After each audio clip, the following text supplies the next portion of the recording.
انہوں نے کہا کہ میری ہدایت ہے کہ صوبے کی ضرورت کے مطابق خود اپنی مختصر کابینہ تشکیل دیں. میں نے کابینہ کے لیے کوئی نام تجویز نہیں کیا.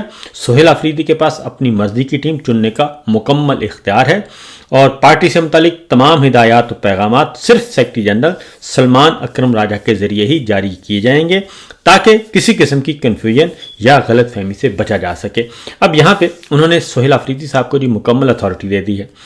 اب میں پوچھتا ہوں کہ پاکستان میں کیا کوئی ایسی سیاسی جماعت ہے, کیا کوئی ایسا سیاسی خاندان ہے, کیا کوئی ایسی سیاسی جماعت کا سربراہ ہے؟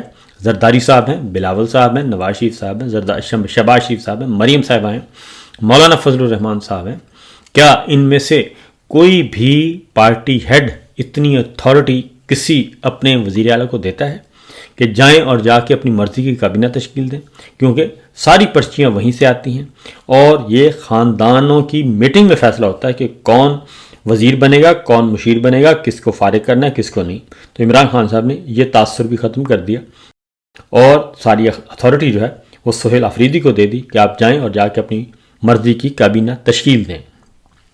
اور انہوں نے واضح کیا کہ سلمان اکرم راجہ صاحب کے علاوہ اور کوئی بھی پارٹی کا پیغام جو ہے وہ نہیں پہنچائے گا.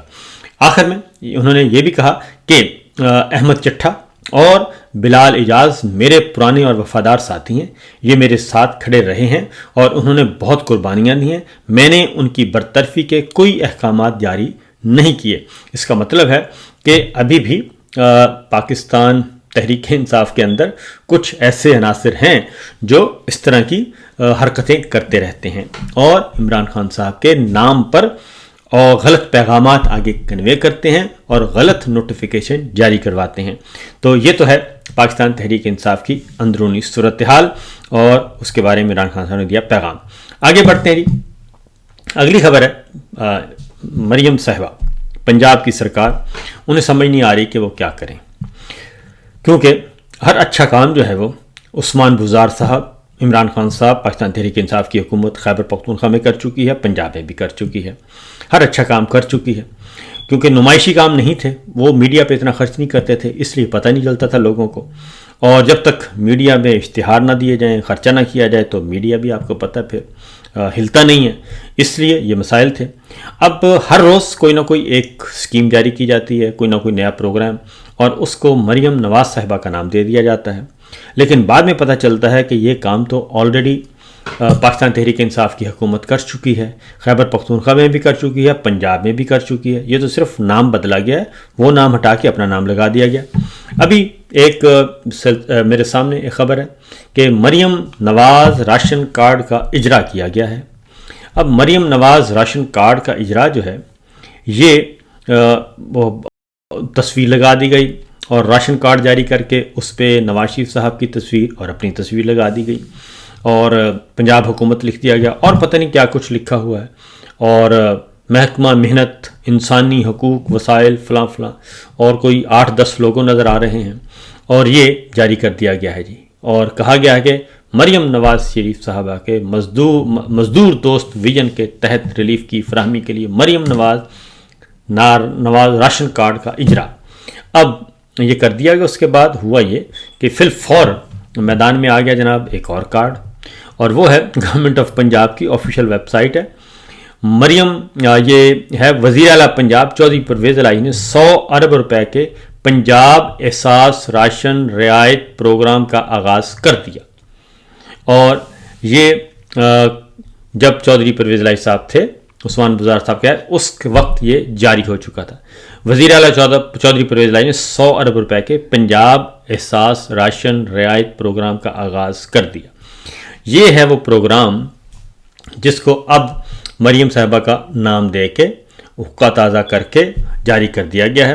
اور اس پروگرام میں جو چودھری پرویز الہی صاحب پاکستان تحریک انصاف کی حکومت نے دیا تھا, اس میں خاندانوں کو, مستحق خاندانوں کو آٹا, دالیں, کوکنگ آئل اور گھی 40% سستا ملنا تھا, اور 80 لاکھ خاندانوں کے لیے 100 ارب روپے کی رقم مختصر کی گئی تھی 80 لاکھ خاندانوں کے لیے, اور مستحق خاندان رجسٹرڈ کریانہ سٹور سے 40% رعایت پر آٹا, گھی, تیل, دالیں خرید سکتے تھے.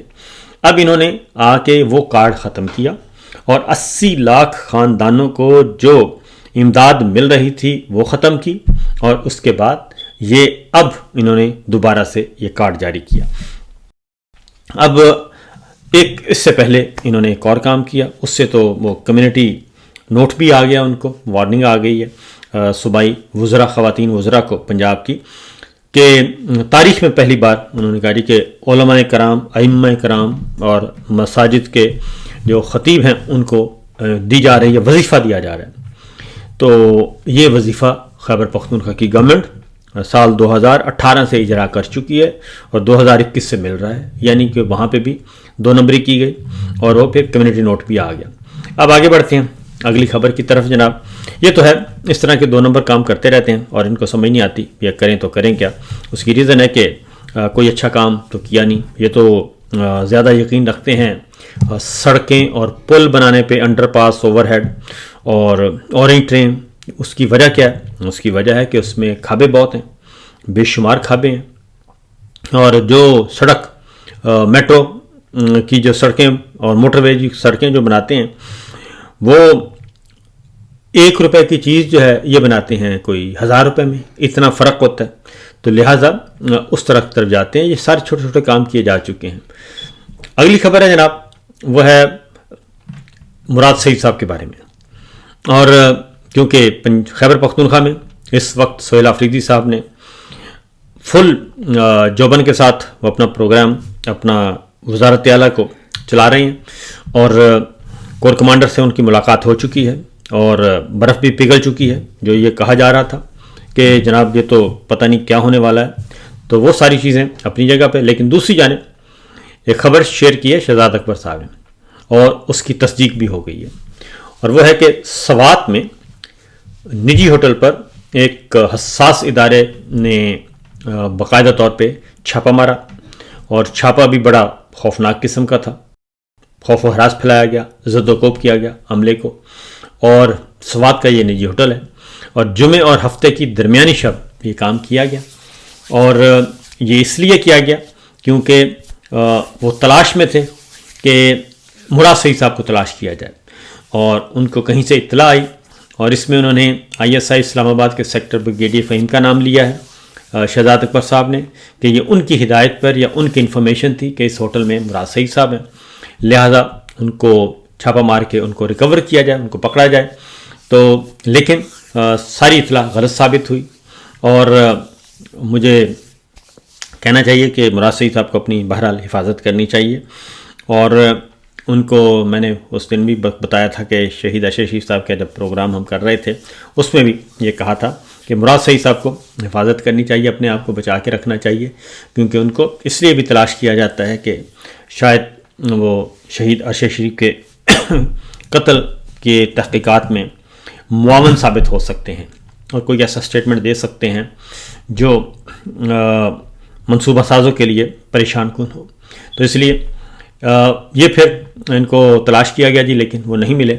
اور پولیس اہلکاروں نے جب کارروائی کرنے والوں سے شناخت طلب کی تو مبینہ طور پر وہاں پہ تلخ کلامی بھی ہوئی اور دھکم پیل کی صورت بھی پیدا ہوئی, کیونکہ وزیر اعلیٰ خیبر پختونخوا نے آرڈر جاری کیا ہے کہ خیبر پختونخوا میں کوئی بھی اس طرح کا جو آپریشن ہے, خفیہ آپریشن نہیں کیا جائے گا جب تک کہ مقامی انتظامیہ کو پتہ نہ ہو اور مقامی حکومت کو پتہ نہ ہو. تو اس لیے یہ سادہ لباس میں لوگ تھے تقریباً 50, اور رات گئے ہوٹل میں داخل ہوئے اور کمروں کے دروازے کھلوائے گئے, اور تلاشی کے دوران بعض مہمانوں کے ساتھ نامناسب رویہ بھی اختیار کیا گیا, اور اس طرح سے جو موجود تھی مقامی پولیس اس کو بھی کچھ نہیں بتایا گیا. اور یہ سورسز وہ کہتے ہیں کہ چند افسران کو فوری کارروائی کی ہدایت دی گئی تھی, تاہم اس حوالے سے کسی سرکاری ادارے نے باضابطہ موقف جاری نہیں کیا. تو یہ سچویشن, یہ صورتحال چل رہی ہے جی. شہزاد اکبر صاحب کی یہ سٹوری ہے, اور اس کے بعد اس خبر کو مقامی آدمی ہیں, مقامی لوگ ہیں, انہوں نے بھی تصدیق کی ہے کہ اس طرح کا ریڈ ہوا ہے. تو یہ سلسلہ کیا جا رہا ہے جی. باقی انشاءاللہ اگلے ولاگ میں کچھ خبریں شیئر کریں گے آپ کے ساتھ, اور اجازت دیجیے. اللہ حافظ.